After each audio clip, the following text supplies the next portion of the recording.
Inilah guru besar hukum pidana yang dihadirkan Ferdy Sambo dan Putri Chandrawati. Namun sebelum lanjut, dukung channel ini dulu dengan menekan tombol subscribe dan aktifkan tombol notifikasinya agar Anda mendapatkan informasi terbaru dari channel ini. Jika sudah, kami ucapkan banyak terima kasih. Terdakwa kasus pembunuhan berencana Brigadir Nofriansah Yosua Huta Barat alias Brigadir Yosua, Ferdy Sambo dan Putri Chandrawati akan menghadirkan guru besar hukum pidana Universitas Andalas Elwi Daniel sebagai saksi meringankan alias saksi A. D. Charge dalam sidang di Pengadilan Negeri Jakarta Selatan hari ini, Selasa 27 Desember 2022. Kuasa hukum Putri Chandrawati, Febri Diansah, menyatakan pihaknya menghadirkan Elwi untuk mendukung pembuktian dan pencarian kebenaran dalam perkara ini. Hari ini, kami menghadirkan ahli pidana, Prof. Dr. Elwi Daniel, SH, MH, guru besar hukum pidana dari Universitas Andalas, kata Febri kepada Tempo Selasa 27 Desember 2022. Sebagaimana komitmen yang disampaikan, ahli akan menjelaskan secara objektif sesuai keilmuan bidang hukum pidana untuk mendukung pembuktian dan pencarian kebenaran dalam perkara ini, ujarnya. Ferdy Sambo dituding sebagai otak pembunuhan berencana terhadap Brigadir Yosua. Dalam dakwaannya, jaksa penuntut umum menyatakan bahwa Sambo merencanakan pembunuhan tersebut di rumah pribadinya di Jalan Saguling 3, Jakarta Selatan pada Jumat 8 Juli 2022.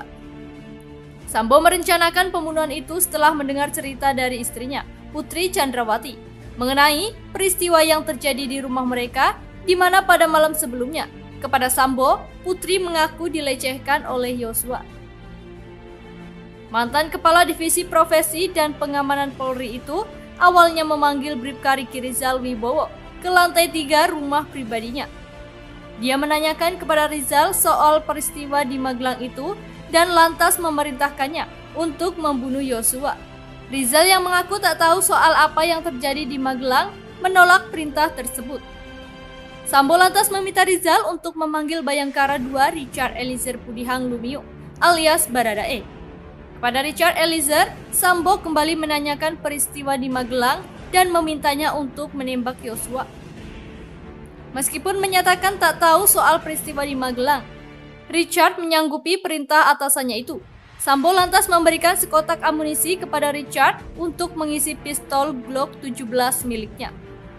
Ferdy Sambo juga membeberkan detail rencana pembunuhan Yosua kepada Richard yang dilakukan di rumah dinas Kompleks Polri Duren 3, Jakarta Selatan. Lokasi tersebut hanya berjarak beberapa ratus meter dari rumah pribadi Sambo. Sambo juga disebut telah merancang skenario palsu kematian Yosua untuk menyelamatkan Richard dari jerat hukum. Dia disebut sudah merancang cerita bahwa Yosua melecehkan Putri di rumah kompleks Polri Duren 3. Teriakan Putri kemudian terdengar oleh Richard yang berada di lantai 2. Menurut skenario palsu itu, Richard lantas turun dan mendapati Yosua keluar dari kamar Putri. Yosua langsung melepaskan tembakan ke arah Richard dan terjadilah aksi tembak-menembak. Yosua tewas dalam peristiwa itu. Percakapan antara Ferdy Sambo dan Richard Eliezer itu, menurut dakwaan jaksa, didengar oleh Putri Chandrawati. Selain itu, masih menurut dakwaan jaksa, Ferdy Sambo juga ikut menembak Yosua saat eksekusi terjadi. Richard disebut melepaskan 3 atau 4 tembakan ke arah badan sementara Sambo menembak ke arah kepala. Selain kasus pembunuhan berencana, Sambo juga dijerat dengan pasal soal menghalang-halangi penegakan keadilan atau obstruction of justice. Dia juga disebut sebagai otak dalam penghilangan alat bukti berupa rekaman CCTV di sekitar rumah dinasnya. Dalam kasus obstruction of justice ini, Ferdy Sambo menyeret 6 anak buahnya yang lain menjadi terdakwa, yaitu Brigjen Hendra Kurniawan, Kombes Agus Nurpatria, AKBP Arif Rahman Arifin, Kompol Cuk Putranto, Kompol Baikuni Wibowo, dan AKP Irfan Widianto.